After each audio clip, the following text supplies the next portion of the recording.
Bueno, ya recuperado de todas sus lesiones, nos acompaña esta mañana Daniel Soto, portafolio manager de Forex Chile, para pronosticar, adelantar, comentar qué está pasando en las bolsas del mundo. Buenos días, Daniel. ¿Qué tal? ¿Cómo estás? Buenos días. Bien, aquí con las palabras de Mario Draghi, como recién estábamos comentando, en donde dice que va a hacer todo lo posible para salvar al euro, pero que esté dentro de su mandato, que es algo que casi nadie ha comentado, ¿ok?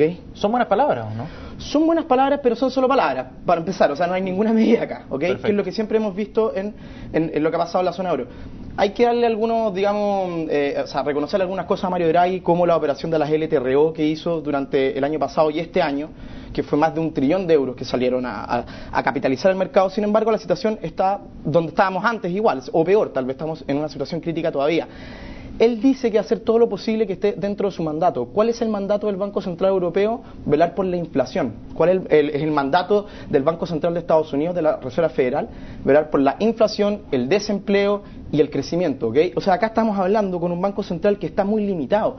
Es muy difícil que el Banco Central Europeo salga a imprimir billetes a mansalva y vaya a comprar deuda soberana de España e Italia. ¿Por qué? Porque esto puede provocar inflación. En estos momentos, preocuparse, digamos algo personal, preocuparse de la inflación en estos momentos en Europa con la situación crítica que hay es estar preocupándose o sea, prácticamente de comerse un sándwich en un lugar donde hay un incendio. O sea, es preocuparse algo absolutamente... Sería un mal menor. Sería un mal menor. Hagamos un trade-off, hagamos un intercambio entre inflación y salvar a la crisis de la zona euro, en vez de dejar un descalabro bancario y no tener inflación. A mí no me pueden decir que prefieren tener un descalabro económico financiero por no tener inflación. No sé si me explico. Daniel, ¿este comportamiento del Banco Central Europeo responde a la ortodoxia de la entidad en sí misma, a Mario Draghi por su pensamiento, o a la presión que pueda tener Alemania, que es el principal, digamos, el que vela con mayor fuerza por la inflación en Europa? Yo creo que es una mezcla de dos de los factores que comentaste. Uno, yo creo que Mario Draghi es un presidente de Banco Central bastante audaz, mucho más audaz que el anterior Jean-Claude Trichet, que recordemos que durante el 2011 subió las tasas de interés. O sea, ni siquiera me ayudaste con un poquito de billete, sino que me dejaste el dinero más caro todavía, ¿ok? O sea, ¿es más audaz que Jean-Claude Trichet? Sí. Pero lamentablemente está muy cercado. Está cercado ¿por qué? Por los mandatos del Banco Central Europeo. Que tú acabas de señalar que es exclusivamente velar por la inflación. Claro. Ahora, ¿no es cierto, Daniel, que si mi mandato es velar por la inflación, está bien, ese será mi mandato, pero mi mandato tácito también es velar por mi propia existencia?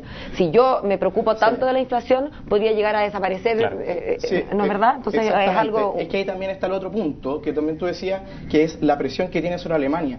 Alemania tiene una guerra, digamos, de años, por producto que en 1920 tuvo una situación muy espectacular en torno a la inflación. Sí. A los alemanes no les gusta la inflación y no quieren, por la culpa de otros, sufrir ellos inflación, lo cual es bastante válido. Con lo último que me quedo, Sebastián, que poco se necesita en este mercado, que poco se necesita en el mercado financiero en este momento para que tengamos subidas impresionantes. En este momento tenemos subidas de más de un 1,4% en el euro. Ustedes me pueden decir 1,4% no es nada. En el mercado de monedas, en el mercado de monedas más líquido del mundo, que subamos un 1,4% es mucho, es muchísimo. Por lo tanto, o sea, benditos los que estén comprados en Europa, los que tengan acciones europeas en el momento en que salga a darse un plan contundente, porque las subidas van a ser impresionantes. Están muy sensibles los mercados, ¿no? Muy sensibles y muy castigados.